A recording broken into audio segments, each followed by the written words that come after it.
Nós estamos falando sobre oração, estamos falando, na verdade, sobre a oração do Pai Nosso, mas nós estamos dando uma introdução dentro do capítulo 6 de Mateus, onde Jesus ele começa, antes de falar sobre a oração do Pai Nosso, ele fala algumas coisas acerca da oração. Então, ele trata, em primeiro lugar, da questão do farisaísmo, de como e por que os fariseus faziam da forma como eles faziam e por que então ele chega na oração do Pai Nosso. Então ele fala sobre a questão dos atos de justiça, de não praticar isso para ganhar favor dos homens, né? Então ele fala das orações, ele fala que os fariseus eles gostavam de orar nas esquinas, sendo observado por todos, fazendo longas orações. Então, aí Jesus vira e fala assim, olha, não imagine você que é pelo muito falar que você vai ser ouvido. Então, essa é uma questão muito importante para a gente entender e saber. Quando a gente fala de muito falar e longas orações e palavras bonitas, eu lembro muito de uma ilustração. Diz que em uma certa festa tinha um homem cristão, e ele chamou, então, tinha um ator presente nessa festa, um ator muito famoso, e ele chamou esse ator e pediu que esse ator recitasse o Salmo 23. E esse ator, ele recitou o Salmo 23, né, com toda a eloquência, com toda a impostação de voz, a coisa mais linda do mundo. E quando ele terminou a citação do Salmo 23, todo mundo ficou de pé e bateu palma e achou a coisa mais linda do mundo ele ter recitado o Salmo 23. Logo depois, esse homem também chamou um senhor que ele conhecia, um homem muito simples, mas que estava presente na festa também, e ele sabia que era um crente. E ele chamou e pediu que aquele homem recitasse o Salmo 23. E aquele homem recitou o Salmo 23 do mesmo jeito que o outro, só que da forma que ele entendia, da forma como ele falava, com alguns erros de português, às vezes faltando uma pluralização nas palavras, mas ele citou e ele recitou o Salmo 23 da forma simples que ele era, dentro da capacidade que ele tinha. E quando ele terminou, ninguém aplaudiu, mas todos choravam. Todos que estavam ouvindo ele choravam.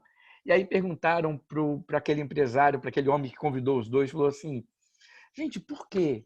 Porque quando este homem citou o Salmo, recitou do jeito que ele recitou, todo mundo vibrou e aplaudiu.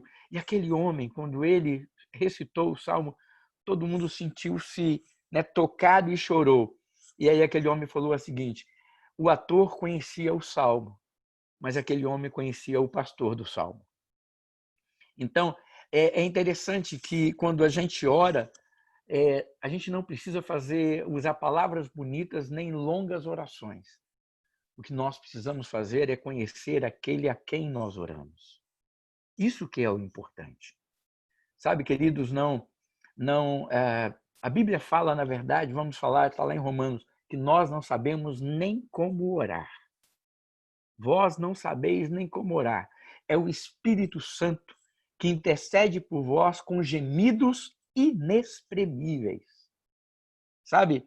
Então, quando alguém fala assim, você sabe orar? Não, eu não sei orar. Eu falo palavras como qualquer um outro, né? Mas nós não sabemos nem como orar. Eu costumo dizer que Deus ele é tão misericordioso que a gente fala uma coisa e aí o Espírito fala assim, Senhor, não é bem assim, tá? Deixa eu interpretar o que ele está falando. Não é isso aí, não. É assim. Né? Porque o Espírito Santo, que prescruta as coisas de Deus, intercede por nós. Então, isso é maravilhoso, a gente entender que o Espírito Santo intercede por nós dessa forma. Mas vamos lá. Nós terminamos falando, né, um pouco sobre a questão da oração, falando sobre não sermos repetitivos, né, como Jesus mesmo falou que alguns costumam fazer. Então, aí nós falamos, eu abordei só esse aspecto para a gente entrar já na parte que eu quero entrar hoje, é que a oração do Pai Nosso, ela não necessariamente deve ser usada como se fosse uma ladainha ou como algo só para se repetir. Agora, é claro também que, como todo texto bíblico, nós também podemos recitá-lo. O que eu percebo às vezes é que nós crentes, nós da igreja evangélica, nós temos alguns preconceitos em orar o Pai Nosso, uníssonos, ou juntos, ou na igreja. Parece que porque as demais religiões cristãs, né? Aquelas se auto-intitulam cristãs, usam como se fosse uma reza, como se fosse uma repetição. Parece que nós ficamos tão cismados com isso que a gente não gosta nem de citar o Pai Nosso, às vezes, assim. Parece que passa batido. Algumas igrejas têm esse costume, mas nós notamos que na maioria das igrejas evangélicas, protestantes, não há esse costume de se orar o Pai Nosso como recitando o texto bíblico. Já perceberam que parece que é um... Não, Eu já vi, por exemplo, em alguns momentos em que a gente tem pessoas de diferentes religiões, alguém pedir para orar o Pai Nosso, aí as pessoas olharem, se for um pastor, então, as pessoas olham como se fosse assim, nossa, esse aí é totalmente ecumênico, né? Esse aí está querendo manter... E não tem nada a ver. Nós estamos querendo alcançar as pessoas através da oração do Pai Nosso. A oração do Pai Nosso é palavra de Deus, não é? E se nós acreditamos que toda a Bíblia é palavra de Deus e tem poder para transformar o homem, a oração do Pai Nosso também.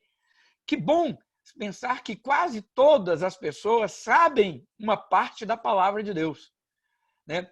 Eu acho que quando alguém pedir para você recitar um versículo, né, você ficar na dúvida, qual versículo eu cito? O Senhor é o meu pastor, nada me faltará. Você pode falar, Pai nosso que estás no céu, santificado seja o vosso nome. Venha a nós o vosso reino, seja feita a tua vontade, assim na terra como nos céus. Você acabou de citar um texto bíblico. Olha como é que você sabe. Então, até aquele que não frequenta a igreja conhece uma parte da palavra. É só você lembrar ele disso e ele vai citar. Então, vamos lá. Eu queria falar o seguinte aqui, olha, antes da gente entrar no Pai Nosso agora, mas eu gostaria de falar assim, qual é o sentido e a necessidade da oração? Qual é o sentido e a necessidade da oração? Primeiro, nós devemos lembrar o seguinte, Jesus ele fala assim, que antes mesmo da gente pedir, Deus já sabe o que a gente necessita. Aí você pergunta, se Deus sabe, para que eu preciso pedir? Não é? Se Deus sabe, para que eu preciso pedir? Vou deixar essa enquete aí com vocês. Se Deus já sabe, para que precisamos pedir? Mas, na verdade, amados, o que Deus quer, através da oração, é que nós abramos o nosso coração, que nós tenhamos um relacionamento com Ele. Então, qual o sentido e a necessidade da oração? A oração nos aproxima de Deus. A oração, amados, nos leva para perto de Deus. E também nos leva assim para mais próximo de conhecer e entender a sua vontade e perceber claramente, amados, que nós somos insuficientes. Quando nós oramos, o que nós estamos reconhecendo é o seguinte: eu estou pedindo a alguém que é superior a mim. Eu estou declarando a minha dependência. Ao orar, nós estamos reconhecendo quem nós somos e quem Deus é. Nós estamos nos colocando naquela posição que nos é devida. De quê? A de servos, a de pedintes, a de necessitados da graça e do favor de Deus. Então, é isso que nós estamos fazendo. Então, qual é a necessidade de orar? É nós podermos nos manifestar e dizer para Deus quem nós somos e o que nós desejamos. Ele conhece os nossos pensamentos? Ele sabe as nossas necessidades? Sabe. Mas ele quer que a gente dialogue com ele. Ele quer que a gente fale com ele. Ele quer ter relacionamento. Ele quer ter relacionamento. Eu falo sempre o seguinte, marido e mulher, às vezes, são assim. A gente olha para o esposo, sabe o que ele precisa. Você olha para a esposa, até sabe o que ela precisa. Mas é necessário que a gente converse, não é? É necessário que a gente fale. É necessário que a gente expresse. É necessário que a gente se envolva e se doe emocionalmente para ouvir de volta. É muito gostoso quando nós oramos ao Senhor e mesmo nós sabendo que Deus, nós sabemos que Deus sabe o que nós vamos, o que nós necessitamos. Mas quando eu verbalizo isso para Ele, eu sinto tão próximo e eu ouço a sua voz, eu sinto a presença dEle, E isso me leva às lágrimas. Já aconteceu isso com você? Já aconteceu de você chegar para orar e você não conseguir falar nada, só chorar? Só chorar. Você chora, chora, chora, chora. E você sai de lá feliz depois de ter chorado tanto. Sabe, você chega diante de Deus e a única coisa que você sente é uma dependência, é uma pequeninez, é uma insuficiência. Você sente consciência de pecado, você sente arrependimento, você sente tantas coisas que a gente pode falar. Você sente amor, você sente cuidado, você sente proteção. Existem tantas coisas. E a única coisa que você consegue fazer, isso acontece comigo, e eu acho essa experiência tão rica, que a única coisa que eu consigo fazer diante do Senhor é chorar, sabe? Você chora e sabe quando você chora e você parece que vai parar de chorar e você está com vontade de chorar mais ainda? Porque aquele choro, na verdade, está te fazendo bem. Você está sem palavras, aquelas lágrimas, é tudo o que você precisa dizer para Deus. Tanto de gratidão, como de súplica, como de... Sabe, aquelas lágrimas falam. E Deus entende tudo isso. E da mesma forma que a gente simplesmente chorando, a gente fala com Deus, Ele nos responde, Ele nos preenche nesse momento de uma forma tão graciosa, tão gostosa, que a gente sai de lá totalmente feliz, totalmente renovado, totalmente restaurado. Não é gostoso isso? É esse o objetivo da oração. É para isso que nós oramos. A oração alimenta o nosso espírito. A oração nos fortalece para enfrentarmos as tribulações do nosso dia a dia. A oração acrescenta a nossa fé. A oração também serve de escola para a alma, para nos ensinar a vontade de Deus. Sabe? A oração ela serve para todas essas coisas. Ela serve para o quê? Para que a gente fale com Deus e mesmo sem ouvir a resposta imediata, nós sabemos de uma coisa: Ele está cuidando de nós. Eu falei aqui agora há pouco que na devocional de hoje eu falei sobre profecia, sobre um Deus que cumpre as promessas dele. E uma pessoa escreveu para mim no decorrer do dia, baseado nessa devocional, uma pessoa escreveu assim: Pastor, Deus me fez promessas e tem tanto tempo que eu estou orando, tanto tempo que eu estou esperando, tem hora que parece que não vai acontecer nunca, e parece, né, tem hora que dá vontade de desistir, mas essa palavra veio. Aí eu virei, escrevi para ela e falei assim: leia a história de Caleb. Gente, Caleb é um exemplo de alguém que recebeu uma profecia e que não por culpa dele, ele ficou atrasado no recebimento dessa promessa. Ele recebeu uma promessa, não uma profecia, uma promessa, e no cumprimento dessa promessa ele ficou atrasado mais de 40 anos. Não foi porque ele quis, porque os outros fizeram isso. Mas quando chega no final desse tempo, ele não está amargurado, ele não está angustiado, ele não está reclamando. Sabe por quê? Porque ele tinha relacionamento com Deus. Quando a gente tem relacionamento com Deus, amados, a oração serve para isso. Escola para a alma, ela nos fortalece. Você entende que o tempo de Deus é um tempo especial, é um tempo que ele faz questão de cumprir da maneira dele. Então, Caleb, quando vai ver isso, ele fala assim: olha, passaram-se mais de 40 anos, eu tinha 40, agora eu tenho 85, estou aqui pronto para receber aquilo que Deus me prometeu. Então me dá que eu quero. Ele não estava angustiado, ele não estava... Por quê? Porque ele soube esperar no Senhor. Oração faz isso conosco e é isso que a gente tem que aprender. Muito bem. O Pai Nosso. O que é a oração, então, do Pai Nosso? Essa oração, na verdade, irmãos, ela é um roteiro. A gente vê nela como se fosse um roteiro do que deve estar presente nessa nossa relação com Deus. Nesse ato de nos relacionarmos com Deus, a oração do Pai Nosso mostra, não é as palavras que devemos falar, mas as posições que devemos ter diante do Senhor. A oração do Pai Nosso, ela nos passa um roteiro de posição, de deidade, de quem nós somos e de quem é Deus. E como nós devemos nos relacionar com esse Deus através da oração. Então, irmãos, ela não foi deixada como para que fosse um mantra, para que nós através de uma repetição dela, fôssemos ouvidos. Tem muita gente que eu falei que nós não podemos deixar de recitar o Pai Nosso, é uma oração, é um texto bíblico, aqueles que a recitam como se fosse, né? Que fossem ouvidos por falar essa oração, por conhecer essa oração. Não é assim que as coisas funcionam. Ela pode simplesmente ser decorada e falada sem que a gente venha a entender o seu real significado. Então, há muita gente que repete a oração do Pai Nosso sem entender o que significa essa oração. O que ela quer dizer. O que está contida nela.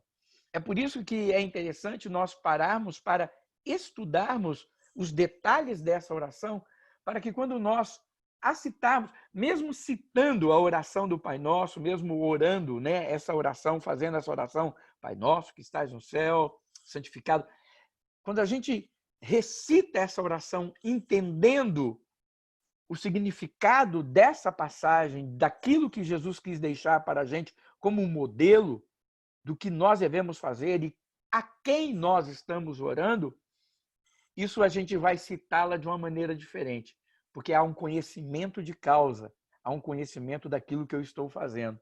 Então, irmãos, é como eu falo, não há problema em recitar essa oração, mas não como expressão única do nosso relacionamento com Deus.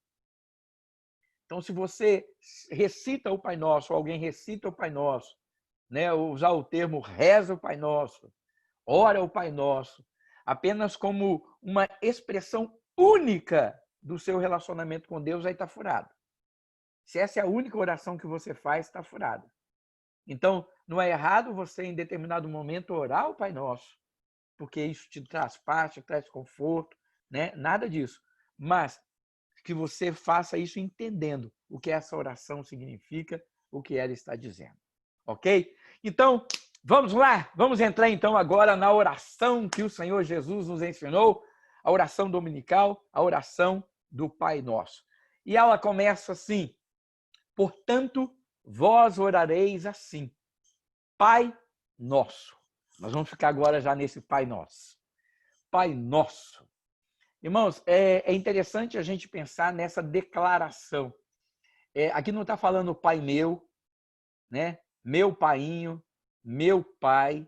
Não, ele fala o quê? Pai Nosso.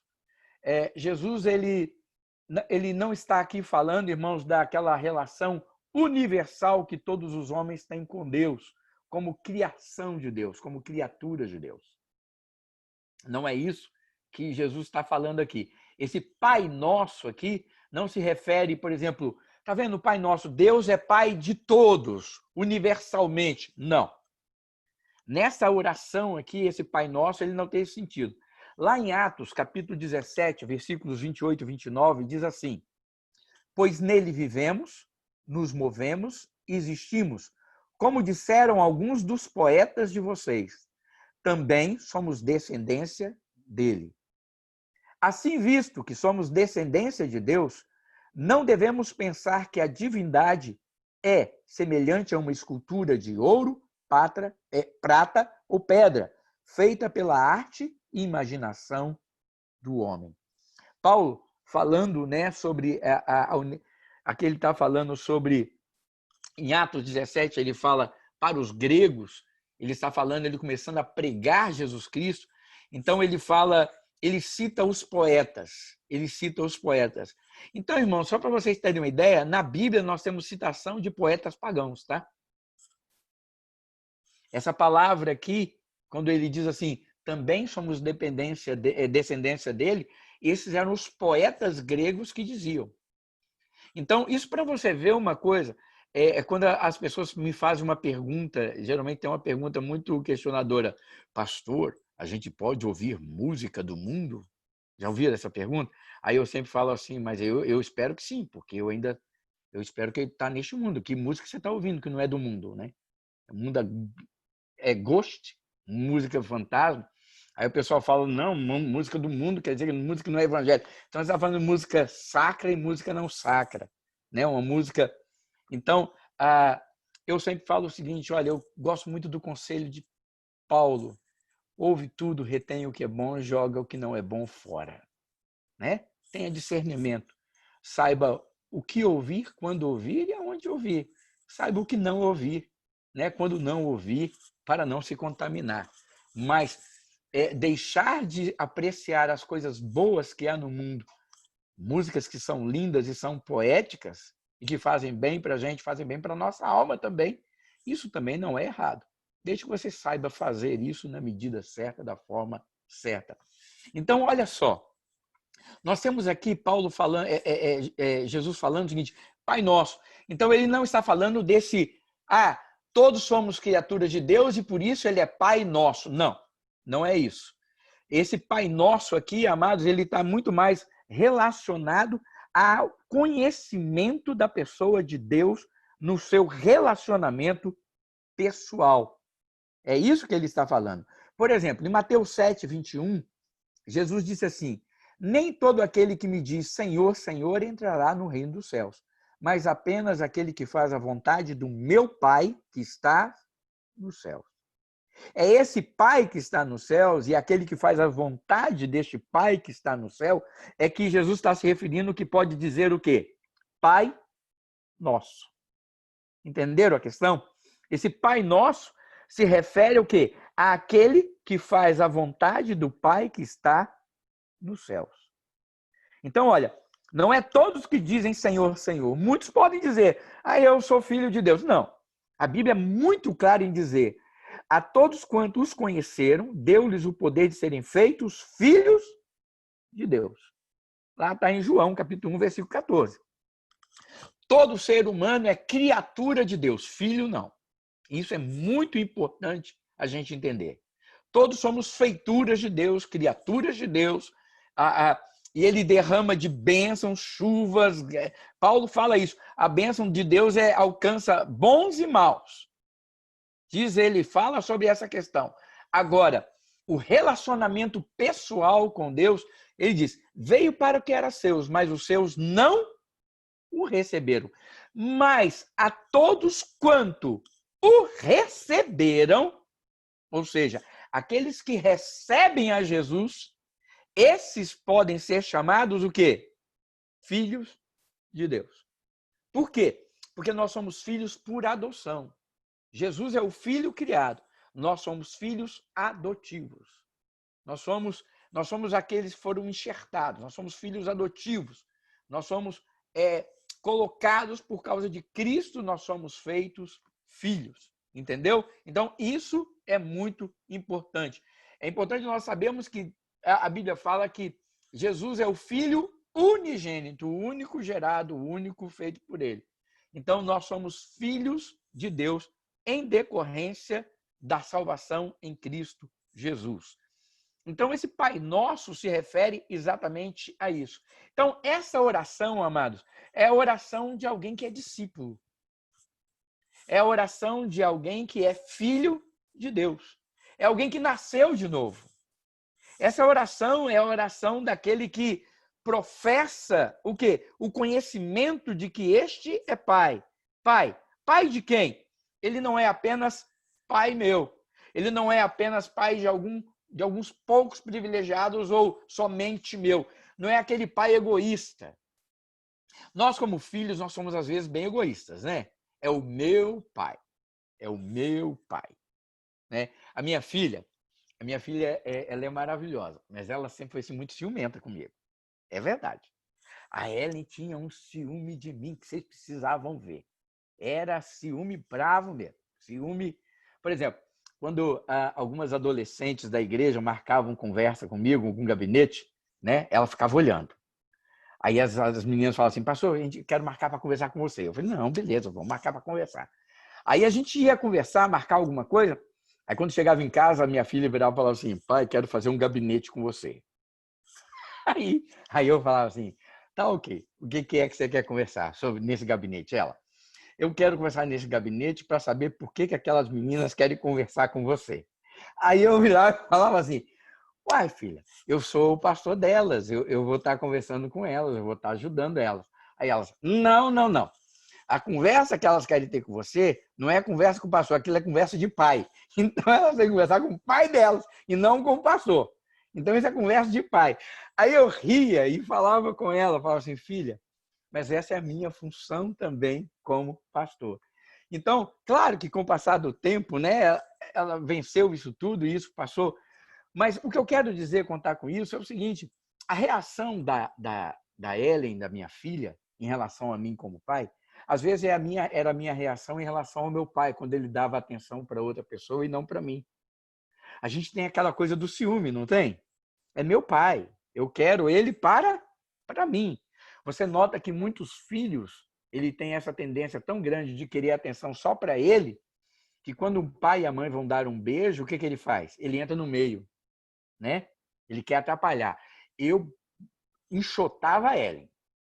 Quando eu ia beijar a Elisângela, que Ellen se metia, eu falava assim, murcha a bola e fica aí do lado. Aí é que eu beijava mesmo. Sabe? Por quê? Porque eu falava assim, ó, minha filha, aqui você não se mete no meio desse negócio, não. Aqui o negócio é sério. Aqui a coisa pega, aqui vai valer a pena. Então, você me erra e sai pra lá. Por quê? Sua vida é sua vida, minha vida é minha vida. Tanto que eu nunca aceitei essa ideia, né? Quando vieram falar assim, meu pai é meu namorado. Um dia foi isso na pé, eu falei assim, para aí. Eu sou seu pai, namorado da sua mãe. Você vai ter um namorado que um dia vai te beijar, né? Você vai casar com ele, seja o que for. Eu não. Eu aqui, ó, dona Elisângela, essa é minha namorada. Você é filha. Então, por quê? Porque nós, como filhos, nós temos essa tendência de sermos egoístas. Então, quando nós olhamos para a oração do Pai Nosso, nós precisamos entender a primeira coisa é o seguinte, este Pai, ele não é apenas meu, ele é Pai de todos aqueles que se dedicam, que o amam, que o servem. Então, já quebra por aí uma coisa. Amados, eu não sou o único, né? Eu não sou o único. Existem outros. Eu não sou a última bolacha do pacote. Eu sou uma bolacha igual a todo mundo dentro do pacote. Estão entendendo a ideia, irmãos? Sabe? Olha aqui, olha, para esses semblantes que estão aqui, para esse monte de nome que está aparecendo aqui na tela. Irmãos, aqui não existe ninguém mais importante do que ninguém. Aqui não existe ninguém menos importante do que ninguém. Todos nós somos igualmente importantes para este Pai. É por isso que nós podemos chamá-lo de Pai Nosso. E é por isso que quando nós olhamos uns para os outros, nós não podemos olhar uns para os outros com um olhar de soberba, de prepotência, de superioridade. Porque, irmãos, eu não sou maior do que nenhum de vocês. Sabe? Nós somos irmãos. Nós somos irmãos. Isso é muito, muito importante. Sabe, amados, essa oração, quando a gente começa a pensar nessa oração, o Pai Nosso, ela estabelece algumas relações. Primeira coisa, ela estabelece nossa relação com o mundo invisível. Quando nós oramos, fazemos essa oração do Pai Nosso e começamos a orar o Pai Nosso, nós entendemos a nossa relação com o mundo invisível. Sabe por quê? Porque no mundo fora do cristianismo, no mundo pagão, os deuses geralmente são muito egoístas. Já perceberam isso? São deuses que exigem muito, cobram muito, exigem muito, a pessoa tem que pagar preço, a pessoa tem que, né? É quase uma vida de escravidão ao Deus. É por isso que eu amo a palavra de Deus em Isaías, quando ele fala o seguinte, que com olhos não se viu, nem com ouvidos se ouviu, um Deus semelhante ao nosso. Aí você fala, por que não há um Deus semelhante ao nosso? Aí a Bíblia fala assim, Isaías fala assim, que trabalha a favor daqueles que nele esperam. Essa relação com este Deus, este mundo invisível, nos mostra isso. É que este Deus, ele é um pai. Ele é um pai que é como o Marciano é pai, o Marcelo é pai, eu sou pai. Aqui as meninas que são mães, né? As mulheres que são mães. Os nossos filhos não trabalham por nós, trabalham. Somos nós que fazemos por eles, não é verdade? E não importa, minha filha casou, tem uma neta, eu e Elisângela, tudo que a gente pode fazer, até hoje, em favor dela, a gente sempre está pensando em se doar, em fazer para ela. A gente vive a nossa vida, mas a gente quer sempre dar o melhor, ainda pensando agora, eu tenho minha filha, tenho minha neta, tenho meu genro. A gente trabalha pelos filhos, não é assim? Por isso que eu sempre falo, né? Filho é vampiro. Filho é vampiro. Depois que nasce, ó, gruda aqui na jugular da gente, chupa o sangue todo da gente. E pai é tão besta que a gente fala, pega mais, pega mais. E vai tudo para eles. Não é assim? Agora, então, irmãos, quando nós falamos de Pai, Pai nosso, nós devemos entender exatamente isso, que nós temos um Deus que é Pai e que Ele trabalha a nosso favor. É a mesma coisa que Jesus ele fala também nos evangelhos, quando ele diz o seguinte, por acaso se um filho pedir ao pai um pedaço de pão, ele vai dar cobra? Ele vai dar uma cobra? Aí ele responde, claro que não. Aí ele vira e fala assim, se vocês que são maus, vocês sabem dar boas coisas aos seus filhos, quanto mais o Pai Celestial dará o Espírito Santo àqueles que lhe o pedirem. Querendo dizer o seguinte, que o Espírito Santo é o que há de melhor para estar em nós, a presença dele em nós. Então ele fala, então como que Deus não vai dar o que nós precisamos? Então, quando nós pensamos nisso, nós devemos entender que o Pai Nosso, ele me faz entender este mundo invisível. Um mundo que não é governado por um Deus cruel, por um Deus que me escraviza, por um Deus que exige de mim o que eu não posso dar. Muito pelo contrário, este Pai, ele é alguém que cuida de mim. Ele é alguém que zela por mim. Sabe, Atos 17, 23 diz assim, pois andando pela cidade, observei cuidadosamente seus objetivos de culto e encontrei até um altar com essa inscrição, ao Deus desconhecido. Ora, o que vocês adoram, apesar de não conhecerem, eu lhes anuncio. As pessoas, como elas têm medo do desconhecido, elas são capazes de adorar, como acontecia lá nos atenienses, a um Deus que eles não conheciam. Eles tinham vários altares com muitos deuses. Mas aí eles pensaram o seguinte, aqui tem todos os deuses, mas vá que tenha um Deus que a gente não conhece. E a gente deixe de adorar esse Deus e ele pese a mão sobre a gente. Olha a visão que eles tinham do mundo invisível. A visão que eles tinham daquilo que não era palpável, do que era invisível, é o seguinte, existem deuses que cobram de nós e que vão exigir de nós o quê? Sacrifício, serviço, aplicação. Então vamos criar altar para todos esses deuses. Aí criaram, ok, tem aqui um monte? Tem. Rapaz, mas se faltar um, faz o seguinte, cria um altar e põe um nome escrito nele. Qual? Ao Deus desconhecido. Se a gente não conhece, pelo menos já está sendo adorado aqui. Olha a ideia que as pessoas têm. Então, irmãos, quando nós oramos o Pai Nosso, quando nós falamos Pai Nosso, isso me faz entender que neste mundo invisível, irmãos, eu tenho relação com um Deus que é real, verdadeiro e que cuida de nós. E que cuida de nós.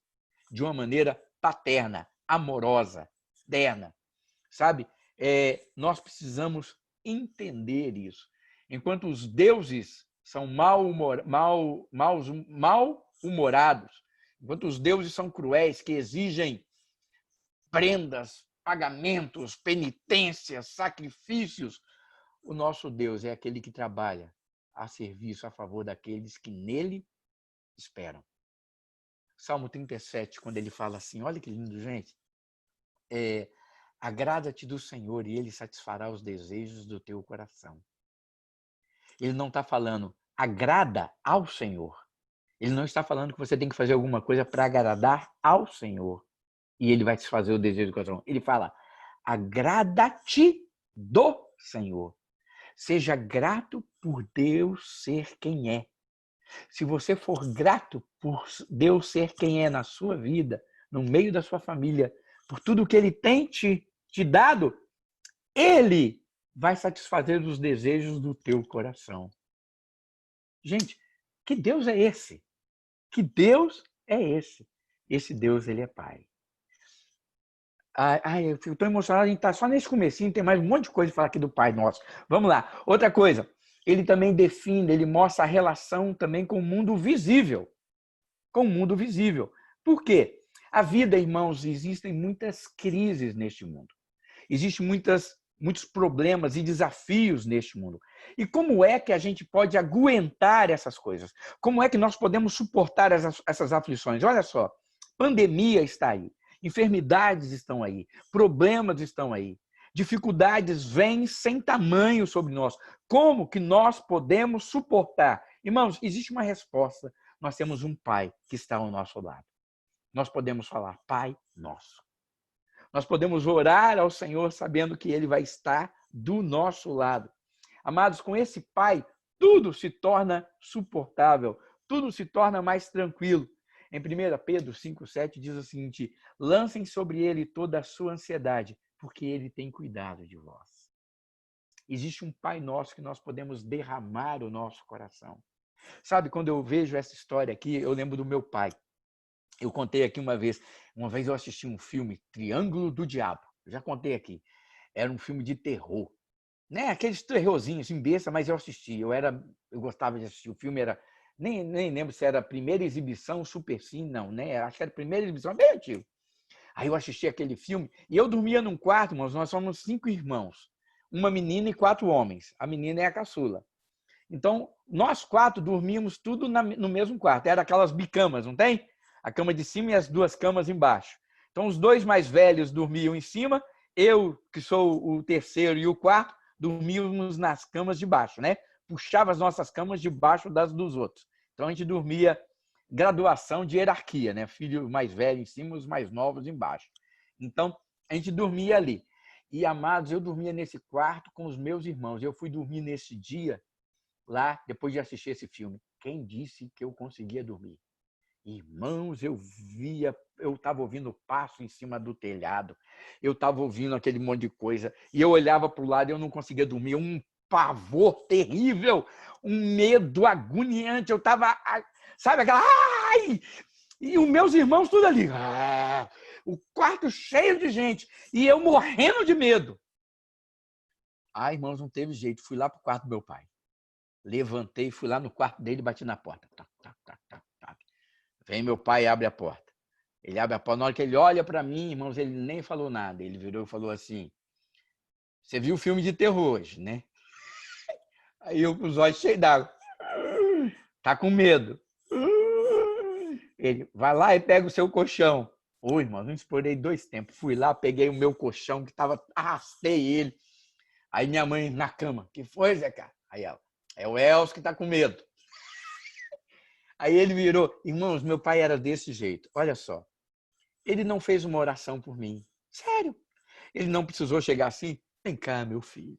Oh, não tem nada disso. Você precisa vencer isso. Vá para o seu quarto e vamos orar. E você vai para o seu quarto, você vai dormir tranquilo. Nada. Eu gosto do meu pai, era um homem simples, ele era pastor, sabe, um homem crente. Sabe o que ele fez?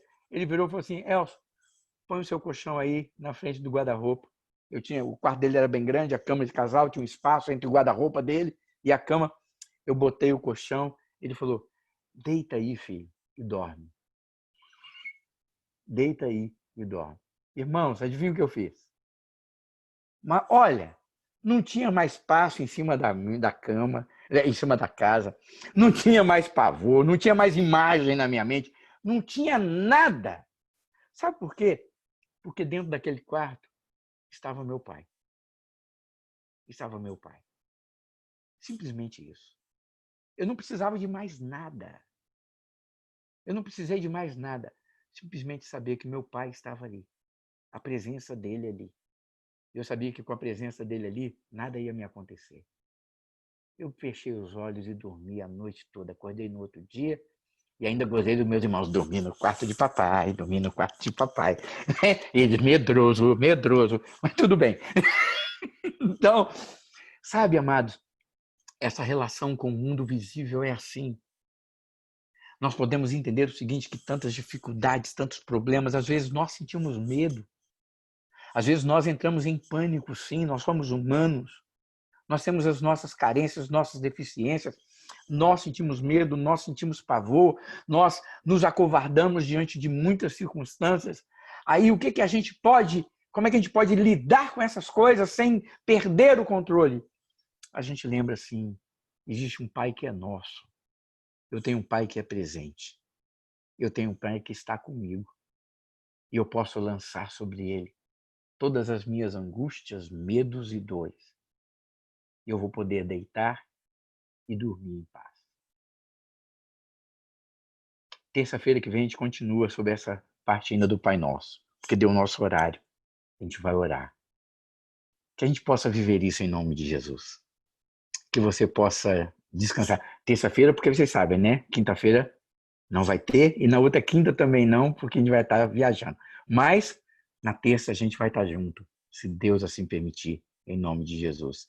Mas descanse nisso. Nós temos um Pai. Um Pai. E como é gostoso podermos olhar aqui uns para os outros e dizer o seguinte: Ele é Pai nosso. Ele não é Pai meu. Ele é Pai seu também. Por isso nós somos irmãos. Como é bom sabermos que nós somos irmãos. Como é bom saber que nós não estamos sozinhos. Nunca, porque temos um Pai, porque temos uma grande família conosco. Nós temos uns aos outros. Que Deus te abençoe, que Deus abençoe todos nós, em nome de Jesus. Amém? Vamos orar?